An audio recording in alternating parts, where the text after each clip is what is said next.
Hello listeners, welcome back to Luke's English Podcast. How are you doing today? Hope you're doing fine. So this one is called Funny English Errors Corrected, and following on from the acclaimed Funny English Signs series from a few months ago, here is Funny English Errors, in which we will look at some, yes, you guessed it, funny English errors from around the world.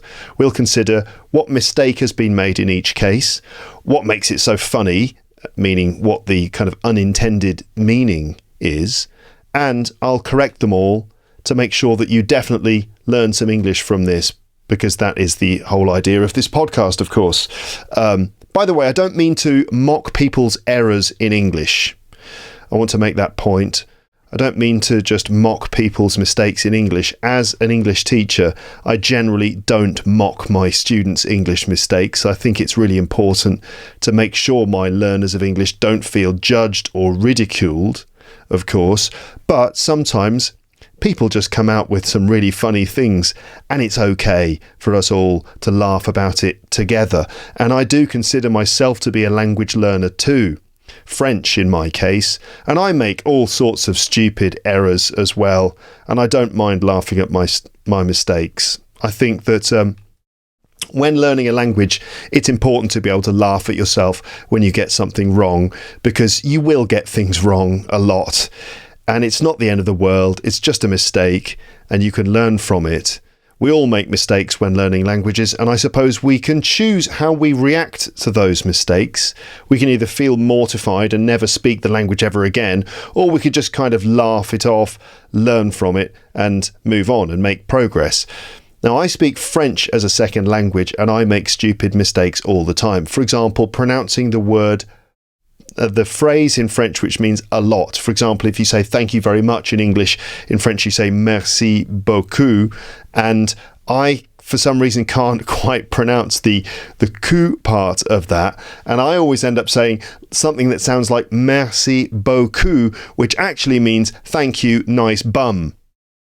So I'm really self-conscious about those moments when I have to say thank you very much, and I'm sure I keep saying thank you, nice bum.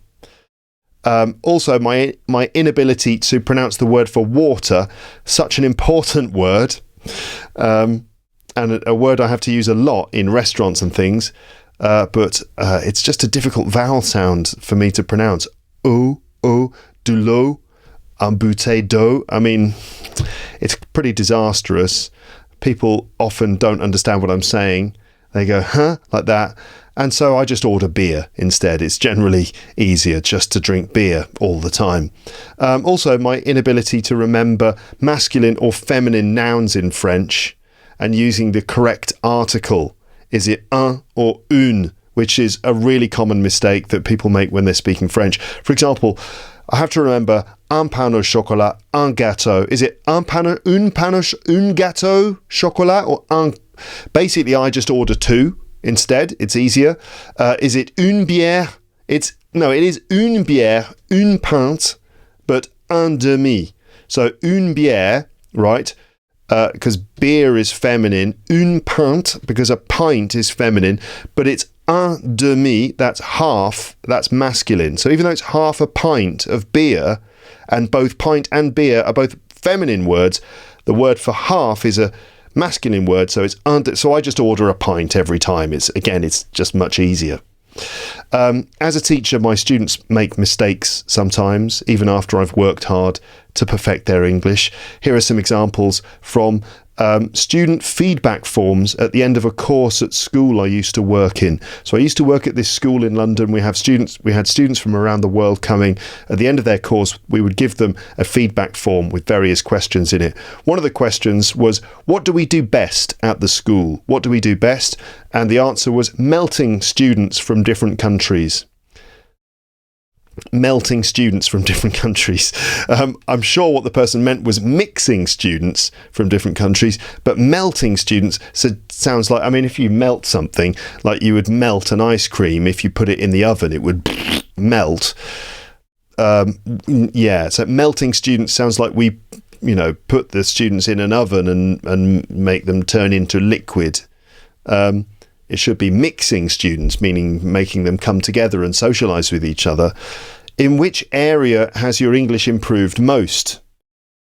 And the idea is, in your speaking, in your vocabulary range, in your grammar, in your pronunciation, in your writing, in which area has your English improved most? The answer, High Street, Kensington. Which was an area of London near the school. Apparently this is the area where this student improved their English most. Misunderstanding the question.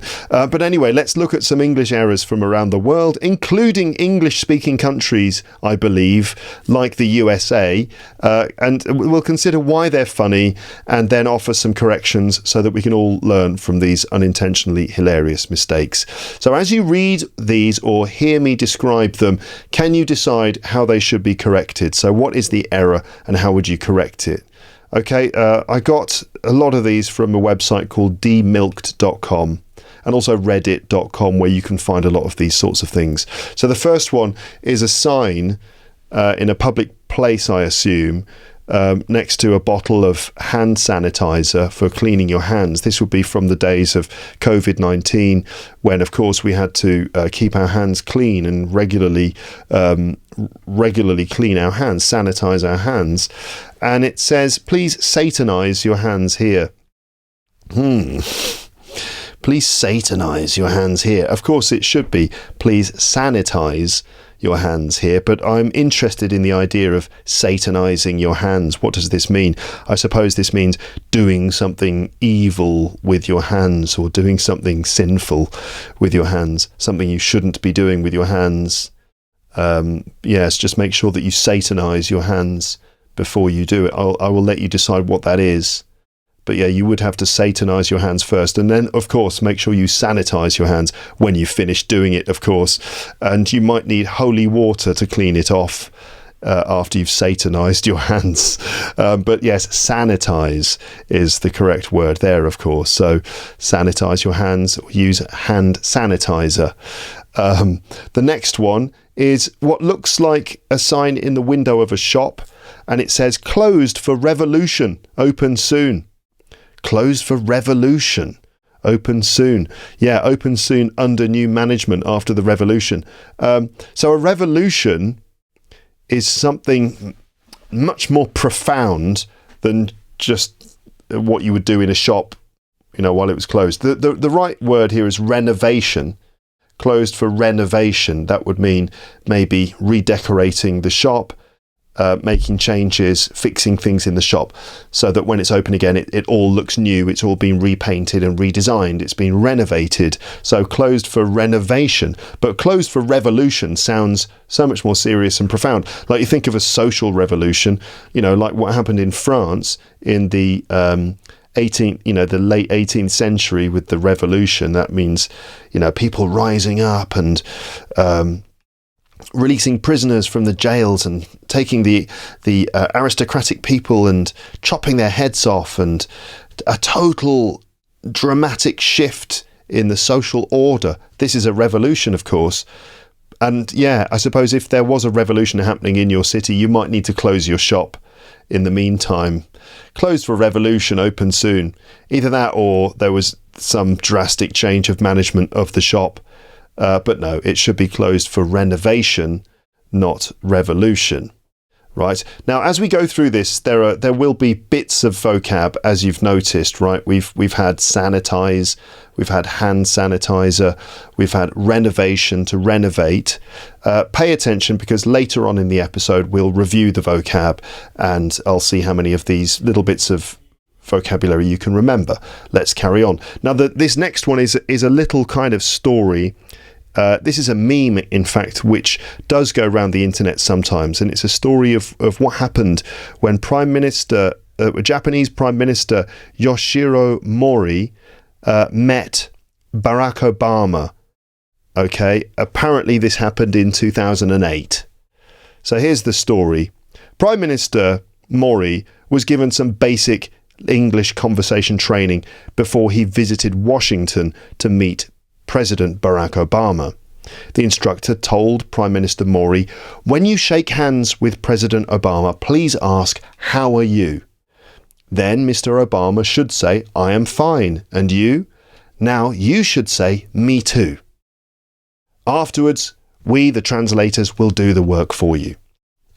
It looked quite simple, but the truth is, when Mori met Obama, he mistakenly said, "Who are you?" instead of "How are you?" Mr. Obama was a bit shocked, but still managed to react with humour. "Well, I'm Michelle's husband, haha," he said. Then Mori replied, "Me too, haha." Then there was a long silence in the meeting room. Right.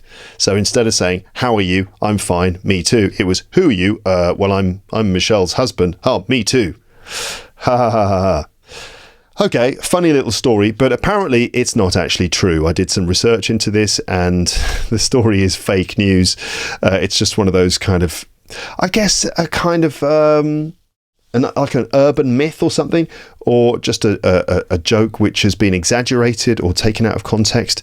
You can read the article about how this is in fact not true, and it's based on other things, like the fact that Mori wasn't even Prime Minister when Obama was president. That was a major aspect of this. But there's another story that goes around about Mori as well when he met President Clinton. It's basically the same thing.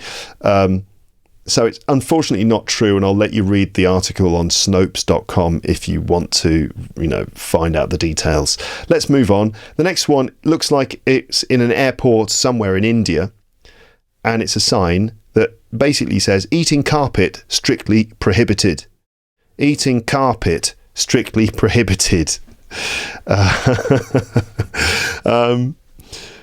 Of course. Well, how would you correct that? I've translated the Indian language part of the sign, and it should be "eating on the carpet, strictly prohibited."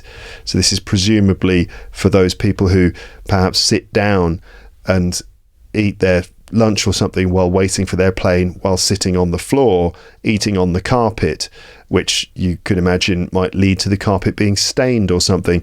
So it should be "eating on carpet" or "eating on the carpet, strictly prohibited." But "eating carpet, strictly prohibited" tells an entirely different story. That does suggest that some people, for whatever reason, have been eating the carpet, and you really shouldn't be doing that. I mean, and you can see the carpet in the picture. It looks very dirty, so I would not advise eating any carpet, especially that one, which presumably is why the sign has been put up in the first place. But of course it's wrong. This should be "eating on the carpet" or "eating on the floor is strictly prohibited." Sometimes prepositions are important. For example, the difference between peeing in the pool and peeing into the pool. That's obviously a very important distinction, don't you think? Or in this case, eating on the carpet and simply eating the carpet itself. Don't underestimate the importance of prepositions. The next one is in what looks like a car park. I don't know where in the world this is, but the sign in English says, "Please pay your parking fee before existing." Please pay your parking fee before existing. So even before you exist, even before you're born, you have to pay your parking fee for this car park, which seems a little bit unfair, doesn't it? I mean, asking me to pay my fee before I enter the car park seems unfair in itself, right? Even before you go in, if you have to pay before you use the service, that would seem a bit unfair. But asking me to pay before I've even been born, before I've even existed, that's just ridiculous. Please pay your parking fee before existing. Of course, it should be what? It should be "Please pay your parking fee before exiting," right? Exit, E-X-I-T, can be a verb to exit the car park. Please pay your parking fee before exiting, not existing.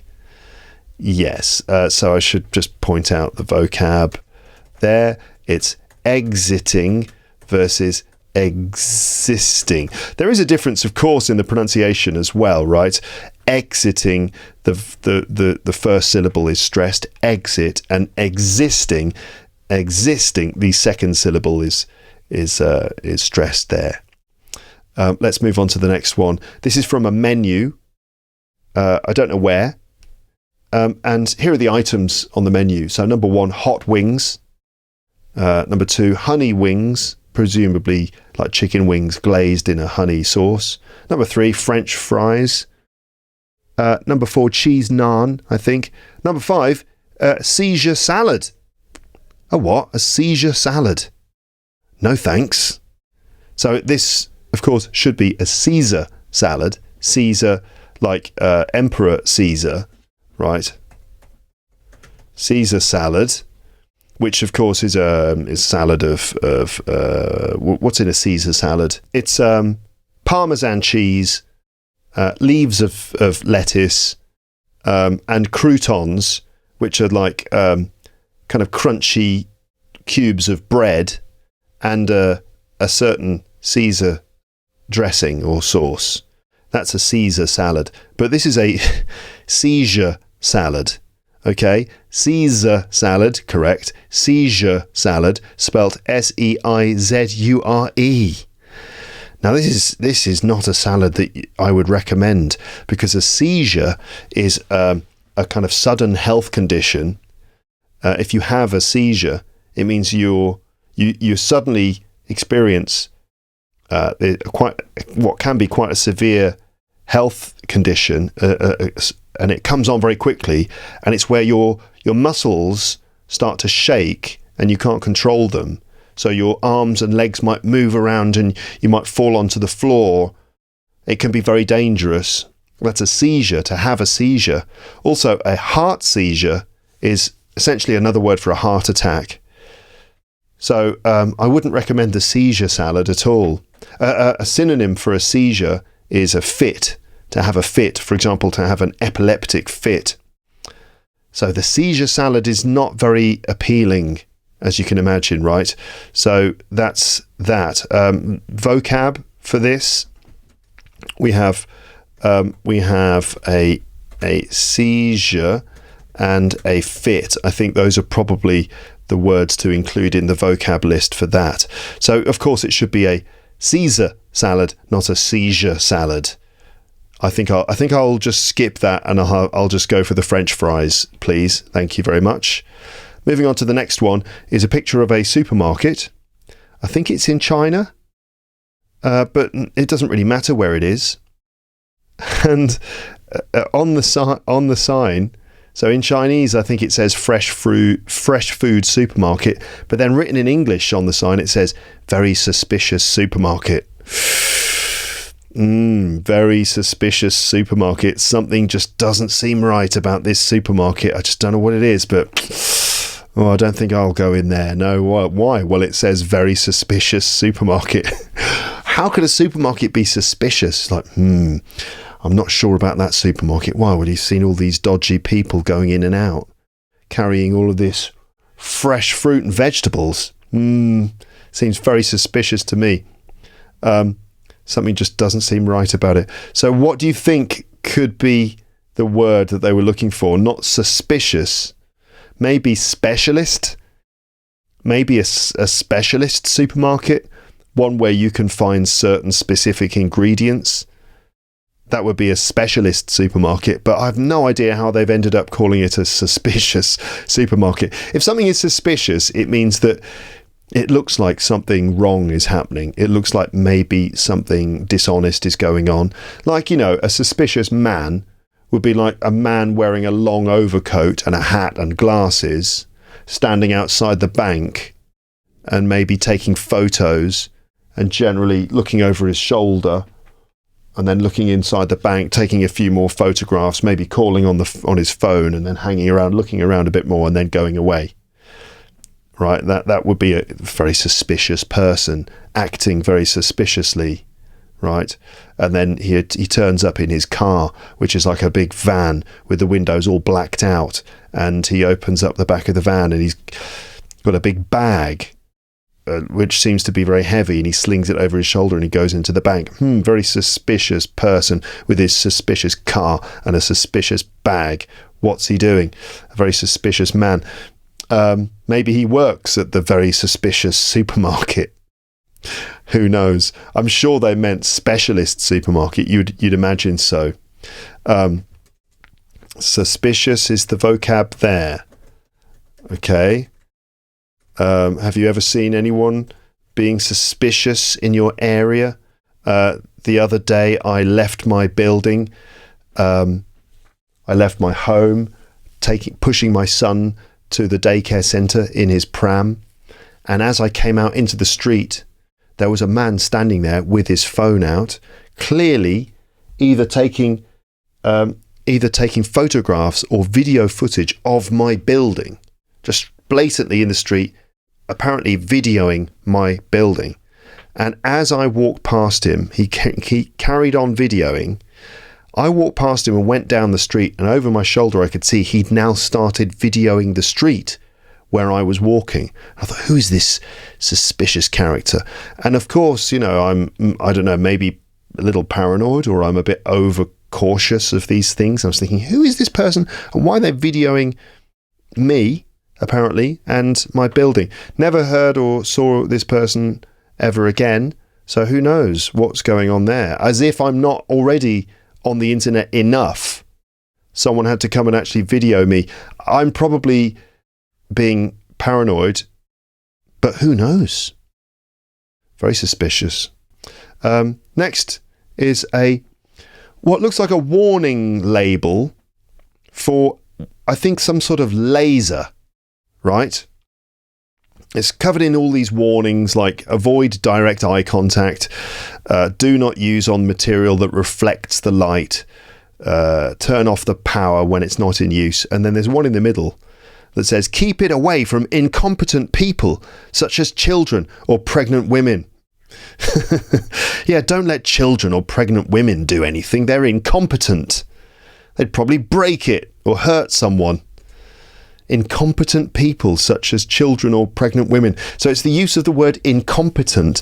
If you describe someone as incompetent, you're basically saying that they have no skills. They're rubbish at what they do. They're just completely incompetent. Like someone at work, if you had someone at work who was incompetent, you wouldn't really want to give them any jobs to do because they'd probably get it wrong. Someone who's incompetent, it's a very negative sounding word. It's not a rude word.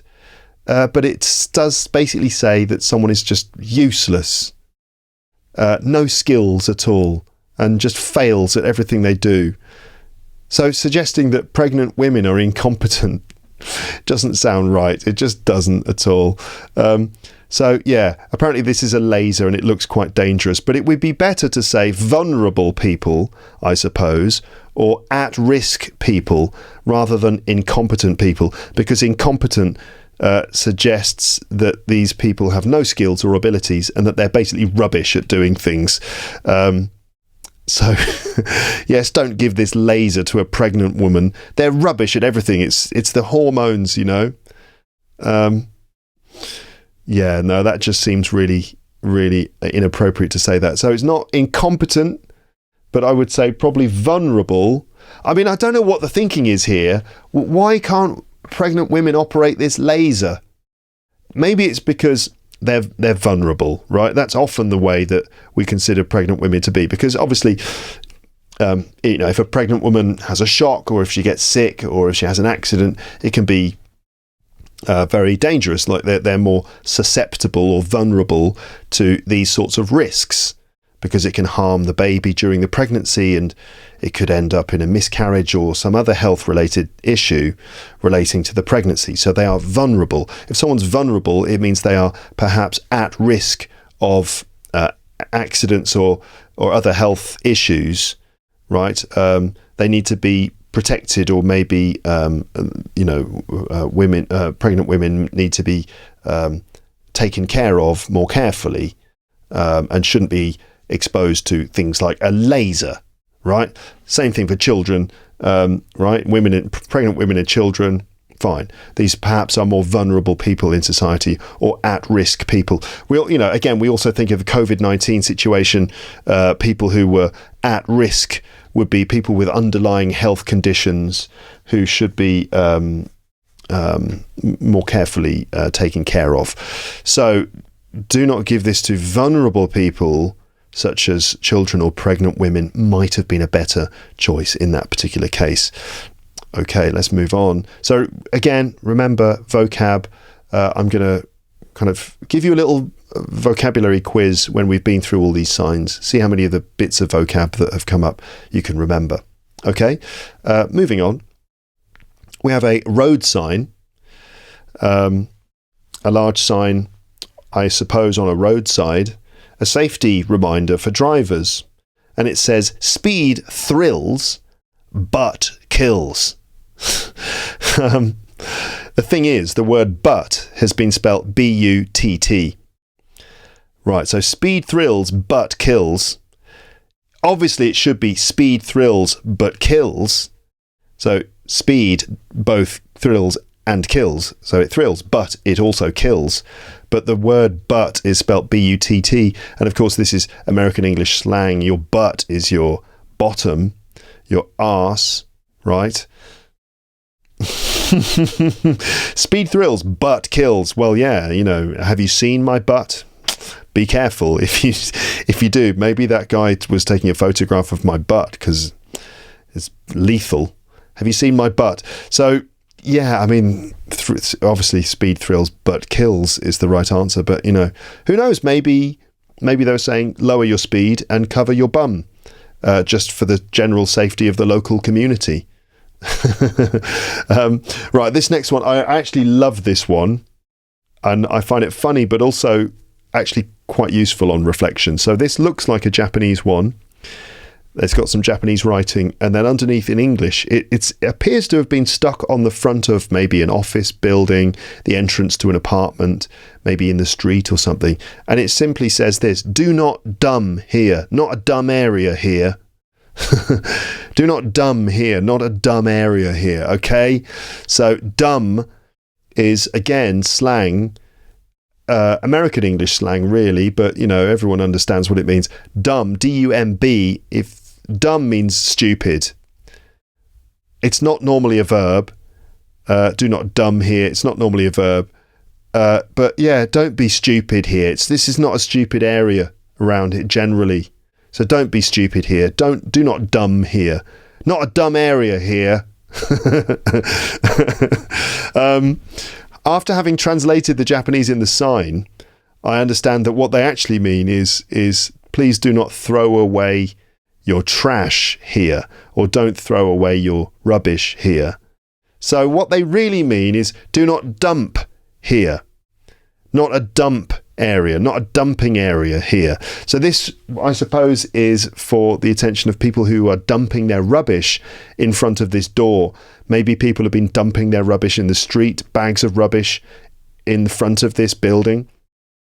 And so that the owners of the building needed to put up a sign saying, don't dump your rubbish here. Don't leave your rubbish here. This is not a dumping area. But they've ended up with dumb, not dump. With this unintended double meaning of don't be stupid here. This is not a stupid area generally. So don't just, use your head when you're in this area, okay? And for that reason, I actually love this sign, and I would like to maybe put up this sign, maybe, outside my office or in my classrooms. If I could put that up on the wall of my classroom, that would be good. Don't dumb here. This is not a dumb area here, okay? This one is from what looks like a hotel resort, and it says the swimming pool was temporarily closed due to the COVID-19 situation. Thanks to COVID-19, we can't use the swimming pool anymore. Not to mention all the other things, all the other restrictions, like having to stay at home. Fuck you, David-19. Right, I don't know how they've ended up with David-19 instead of COVID-19. But it would have been funny if COVID-19 had been given a name. Like the way we name storms, right? We name, dangerous storms are given names. Maybe we should just name all catastrophes by people's names. So COVID-19, we should have called it David-19. Maybe it would have helped us to deal with it a little bit better if we were all able to get together and fight against David-19. I'm not sure how people named David would have reacted to that, though. This swimming pool was temporarily closed due to the David-19 situation. Unless this is like something separate from COVID-19, that there was actually a guy called David-19. Like, I don't know, what would that be? Some sort of artificial intelligence robot. They made David 1 to 18 and they were all okay. Like David 1 was very basic. just a harmless basic robot, and they kept advancing them. They got more and more advanced. David 18 was really quite sophisticated, but also generally harmless, operational. Then David 19, something went wrong with the programming, and he, I don't know what he did. He drained water from all swimming pools or something like that, or made it unsafe to be in water, pretended to be a shark. He decided that he was, I don't know what, the David 19. There's a great science fiction story just waiting to be written, David 19, the David 19 situation. I think Hollywood needs to make that film. I would go and see that. Yeah. The next one I think is from the United States, and it's a car. You know the way in America, in the sort of the Bible Belt of the USA, a lot of people are really religious. They're very strongly Christian, and they often write Christian messages on the back of their car. This one, and the license plate of the car says, J is Lord, Jesus is Lord. But then they've written on the back of the car, Jesus, I thrust in you. Jesus, I thrust in you. It should be what? Not thrust in you, because that, again, has another unintended meaning, which is quite rude. And it's unfortunate, really, because I'm sure that the person who wrote that this is very far from what they would ever want to have written on the back of their car in white spray paint. It should be, Jesus, I trust in you. Right? And, in English we say you trust in someone, you trust in God, you trust in Jesus.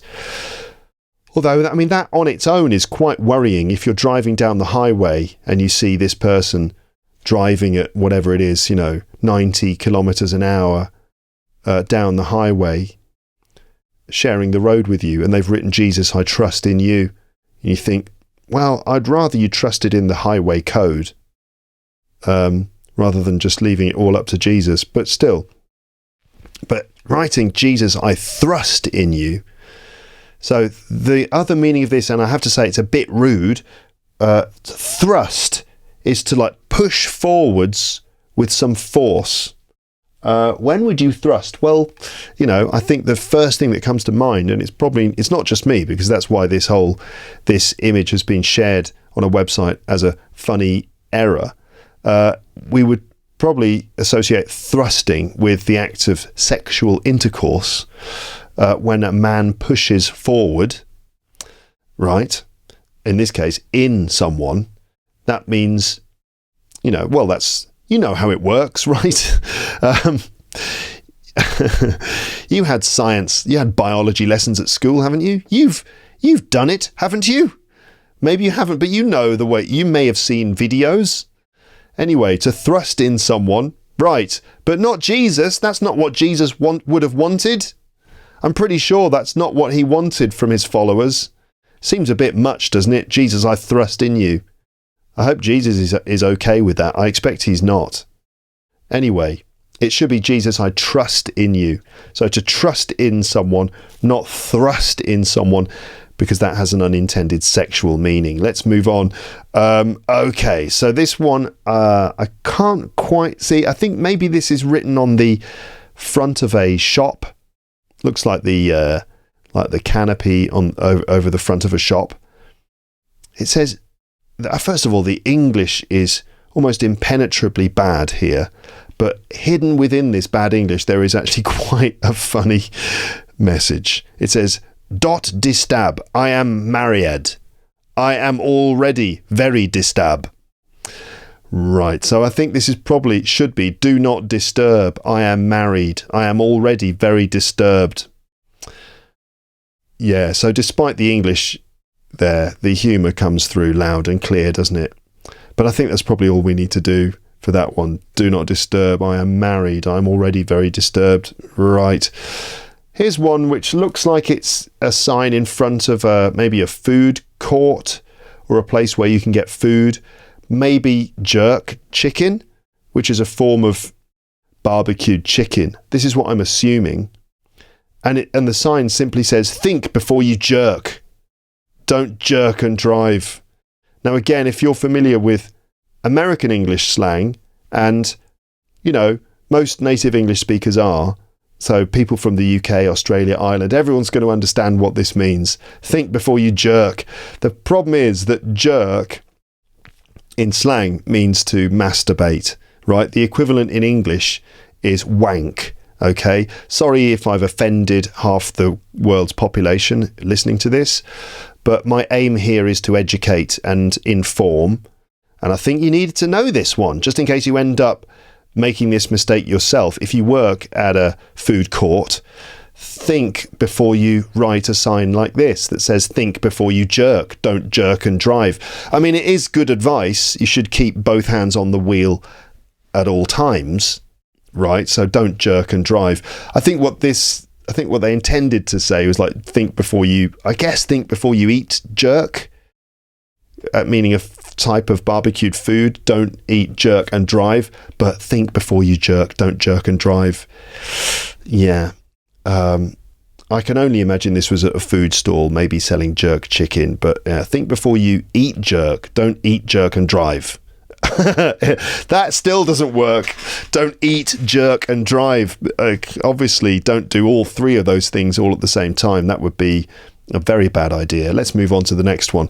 This appears to be a price tag in a supermarket for celebrations, which I suppose is some sort of like bag of chocolates or something. And it says, celebrations, Christmas bag of threats. 250 of whatever the currency is. Christmas bag of threats, which is an ideal gift for your enemies, isn't it? A bag of threats. So it's threats. It should be treats. Treats. Treats. Treats would be like maybe little chocolates that you would eat or have to give yourself a treat, or to give your children a treat. If you give your child a treat, it's because they've done something good. Maybe they've been well behaved. Maybe they got good results at school or something, and you give them a treat. Well done. You've been really good. Here you go. Here are some chocolates as a treat. That's treats. And threats. Threats are the sorts of things that you would say to someone before you did something bad, like hurt them. So you can imagine like mafia gangsters. They issue threats to each other. Give me all the money. Give me the money or I'm going to break your legs. Like something from a Robert De Niro film. Give me the money or I'm going to break your legs. Don't mess around with me. So it's a threat. That's a threat. Give me the money or I'll break your legs. That's a threat. So a Christmas bag of threats would be, yes, the ideal gift for your enemies at Christmas time. And, oh, look, what's this? A lovely bag of... Wait a minute. Give me the money or I'll break your legs. Happy Christmas, you son of a bitch. Yeah. Moving on. This is a sign somewhere. Is it on a plane or train? And it says, emergency cock. Just in case. There's like a little door, like the way you get like a first aid kit or a life jacket, and you have to pull open the little door, little hatch, and it pops out. Here it's emergency cock, just in case, because you never know when you might need one. Now, as we've discussed before, a cock is another word for a tap or valve, sort of thing you turn when you want water to come out. You've got one in your kitchen, in the bathroom. That's a tap, right? So use the word tap, okay? Use the word valve if it's for gas or something, a little red valve that you turn to let the gas out, and you turn it again. That's a valve or a tap. But the word cock can be used. But, I've said before, think twice before using the word cock so freely, especially writing a sign like emergency cock. Just say emergency valve, emergency tap would be recommended. Yeah. And this next sign is very confusing. It says, entrance only, do not enter. You what? Entrance only, do not enter. I don't understand that sign. I don't know how to correct that sign. It looks like it's in America. So I don't know. It feels like the sign is gaslighting me. Entrance only, do not enter. This is only an entrance, but you can't use it, I suppose. What's that? I've no idea how to correct that. Next one. Is it Japanese? Is it Chinese? I don't know. It doesn't really matter.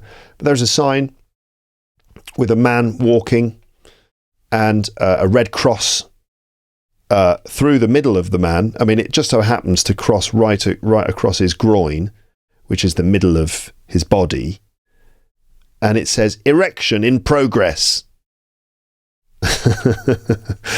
Erection in progress. Now, what this should mean is under construction, meaning do not enter. This site is under construction, meaning that there's construction work being done here. Erection could mean when something is being put up. For example, if they're putting up a billboard, they're putting up a building or something like that, they're erecting a building, erecting a ladder, right? Erecting some scaffolding, yes. So that would technically be an erection. But of course, in most cases, when someone says erection, most people will think of the more sexual meaning, which is when a man's penis, rather than a woman's penis, I suppose. Why did I need to say man's penis? I don't know. When a penis, whoever owns it, whoever's responsible for it, when a penis becomes erect, when it gets hard, that's an erection. So erection in progress, do not enter. This could actually be a useful sign for a teenager's bedroom door. Right, generally, like if you've got a teenage boy in your house, that might be a useful sign to put on their door. Do not enter. If they need to, they could put the sign on the door, like in a hotel, the way you can put a sign on the door saying, please do not disturb. You could give this to your teenage son and say, do not enter, erection in progress. Could be useful, but yes, it should be under construction is the correct one. Yeah, okay. So that's vocab there. We've got erection, to erect something. Okay, and also under construction, to be under construction. Okay, right. This is all vocab that will come up later on when I've been through all of these signs, and there's only a few signs left. Next one is, it looks like it's on a menu or maybe a card from a hotel or cafe. And it just says free wife. And then like a password. Free wife. Apparently someone is just giving their wife away free. I don't know how the wife feels about this. Right, but free wife, if you're interested, just ask at the front desk. Of course, this should be what? This should be free Wi-Fi, W-I-F-I, easy mistake, easy typo, W-I-F-E. That means someone's giving away their wife free. Oh, free wife. Is it like a buy one, get one free kind of thing? How does this work? We're giving away, we got one free wife. Congratulations, you are our 10,000th customer, and you, as a prize, you get this free wife. Or free wife with every order over £50. Sorry, I've already got one, Next is a sign in front of a toilet. And instead of it saying men's toilets or gentlemen's, it says toilet man. Toilet man, or, it should be men's toilet, gentleman's toilet, toilet man. Which sounds like the worst superhero in the world. Toilet man. Who should we call? Superman? He's too busy. What about Spider-Man? He's not part of this franchise. Who have we got? Toilet man? And Toilet Man comes. I am Toilet Man. He just flushes. But I say that he's useless. To be fair, this is the hero we need. This is the hero we all need sometimes. Right? You've seen people rushing through cities. You might have been this person rushing through the city. I need the toilet. I need the toilet. Call Toilet Man. He is the hero we all need sometimes. This one looks like it's from an email or something. It says, genital reminder. Please, dear sir, please join on time. Many thanks. Genital reminder. Dear sir, please join on time. This is your genitals. reminding you. Please join on time. Many thanks. It's like when your dick is polite but has needs. Genital reminder. Dear sir, please join on time.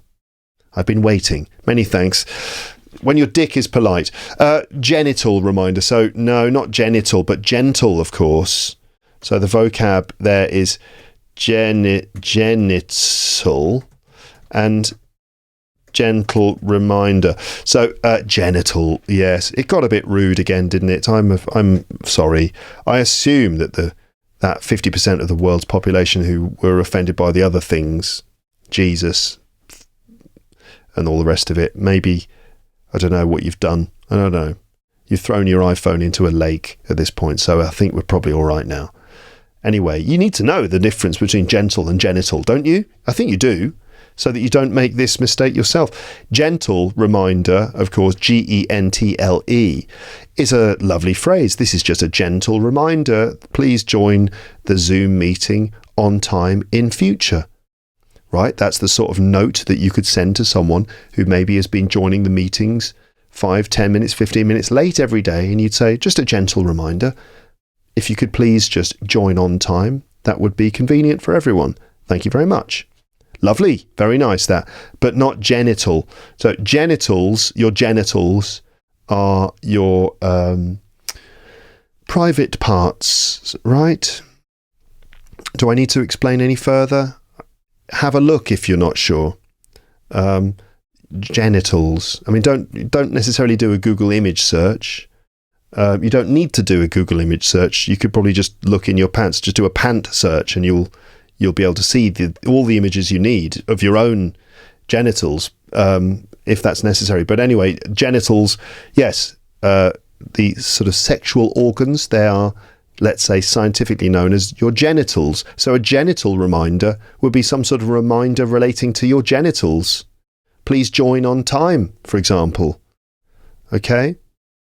And then finally, we have an incredible sign by the side of the water. It looks like maybe it's at the sea, maybe in front of a lake. And it's a sign with a fish and a hook, right? So perhaps related to fishing. A fish and a hook with a red line through it, as if to say no fishing. And it says, it is forbidden to upload and download fish. I actually translated the original language there. I don't know what language that is, I have to say. But I translated that, and it translated it exactly the same.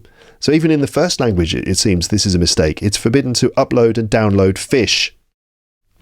Extraordinary. Maybe this is some sort of like digital lake. Maybe this is an AI created lake, and instead of catching fish, you download them with your fishing rod. I don't know.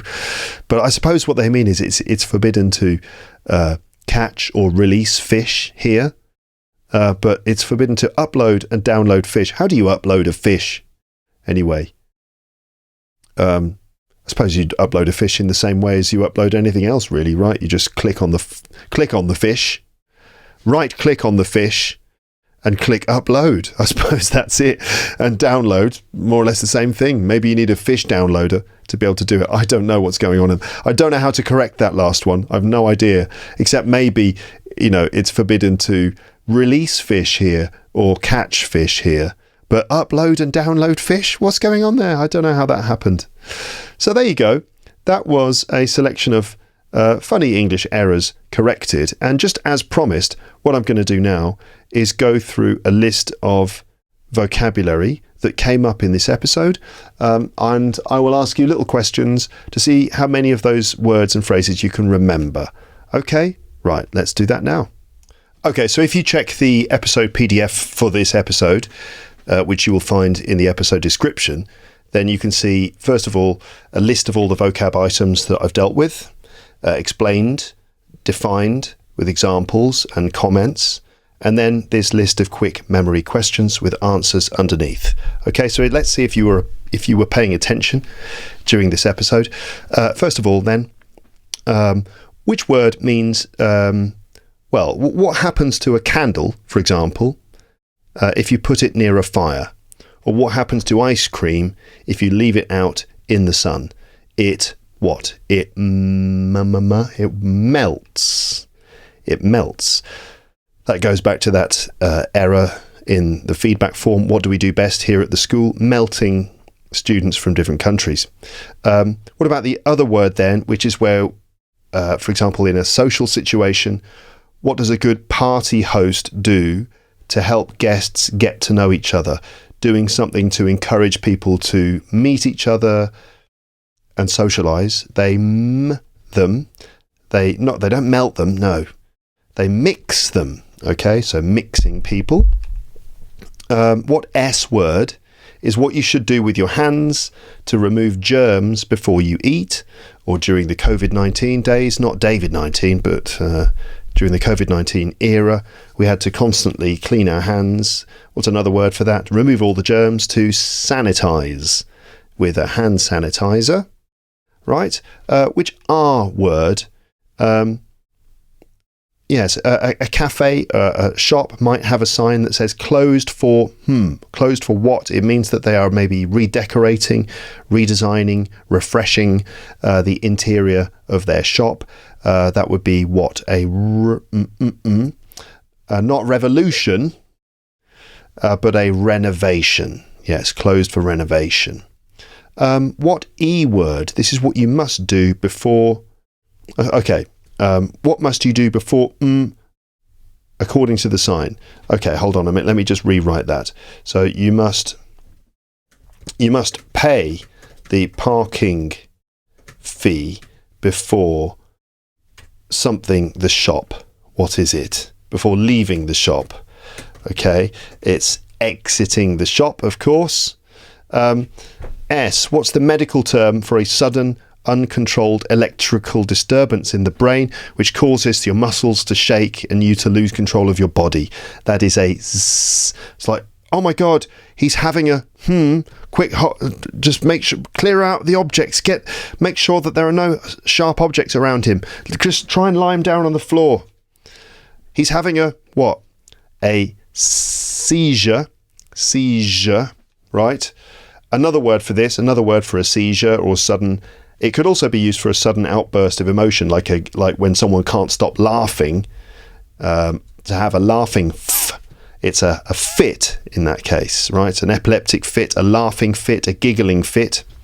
What S word describes a man standing outside a bank, looking like he might rob it? Or a man acting very strangely as if he's up to no good, like that person taking photos outside my building. Or maybe a man standing outside a bank with a long overcoat on. Suspicious. Yes, very suspicious. Next word, if someone is completely unable to do their job properly, someone is just rubbish, useless, they keep making mistakes, they are no good at anything, we would say that they are in what? Incompetent. Absolutely incompetent. Not a very nice thing to say about someone. What V word would we use to describe someone who needs to be extra careful because they can be easily harmed, like maybe children, the elderly, people who have underlying health conditions? They are called people. They're called vulnerable people. What D word should you not do with your old sofa on the street? So if you've got an old sofa that you want to throw it away, you need to throw it away properly, arrange for it to be taken away by the correct authorities. You don't just leave it on the street. You don't just it on the street. What's the word? Dump. Don't dump it on the street. What T word is when you have a strong belief in someone's reliability, like the way Christians have a strong belief in Jesus, and they believe Jesus will save them. They believe Jesus is the way, their spiritual guide. They trust in Jesus, to trust in Jesus. And then what's another word which means essentially to push something forwards, right? Now you might, I don't know, thrust a sword into the ground, right? Thrust a key into the keyhole. It can be used in a rude sense to thrust. Oh, I gave you the answer. Thrust in someone. Yes, there it is. To thrust, meaning push forward. Do not, so this is something a hotel door might say if they want people to stay out. You'd leave it on the door if you don't want to be bothered. Do not disturb. But then another meaning of disturb, to be disturbed. For example, I've given you the answer. But anyway, another meaning of disturbed then would mean like mentally disturbed, like mentally troubled. So if someone is mentally disturbed, I don't know, let's say someone has just watched lots of very violent films and played lots of violent games, or maybe they had some traumatic experience in their life and it's meant that they are quite disturbed. You'd say he's a bit disturbed, meaning he's mentally troubled. So that's another meaning of disturbed. Do not disturb, right? But also to be disturbed, which is the crux of that slightly inappropriate, perhaps, joke about marriage. Do not disturb, I'm already disturbed. I am married, I'm already disturbed. Yeah, very funny. J, what's the slang word for a rude person or the vulgar word meaning to masturbate in American English? In the UK English, the equivalent would be to wank. In American English, it's to jerk. Exactly. It is also a word used to describe a person, like a rude, you jerk. He's such a jerk. Have you heard that in American English? But also jerk off means to masturbate. There you go. You learn all the important words with Luke's English podcast. And that brings us to the end of the episode. I just wanted to remind you that, there's an episode PDF for this one with all the stuff, all the signs that I've shown you, my comments, a full vocabulary list, and a list of memory questions as well. So you can sort of test your memory. It's a good way to push your vocabulary. This is what I always do in premium episodes, by the way. I always go through vocab in quite a thorough way and do lots of these memory exercises to help you practice recalling vocab. So it's all good and well seeing new words, understanding what they mean, recording them maybe, but there are several other steps that you must take if you really want to actively learn new vocabulary and genuinely broaden your vocabulary range. And that is to practice active recall, that is making the words come into your head from nothing, okay? And these little questions help you to do that. And then the other final step is to actually use those words to practice your speaking. So if you can find ways to use all that vocabulary for talking about things, maybe you can go through the signs again, talk about them again on your own, look at the PDF on your own after having listened to this, and describe the signs, explain the mistakes and correct them. And in doing that, and also give your comments, and in doing that, essentially do your own version of this podcast episode. In doing that, you will no doubt use loads of the words that have come up here as well. So recreate the podcast episode that I've just done for you here in this episode. Look, I'm going to finish here, and look at that. It's amazing. It's going to be an episode that is less than 1 hour long, just to prove that I am capable of doing it. Thank you so much for listening. Sign up to LEP Premium, teacherluke.co.uk/premium, and I will speak to you next time. But for now, it's time to say goodbye. Bye, bye, bye, bye.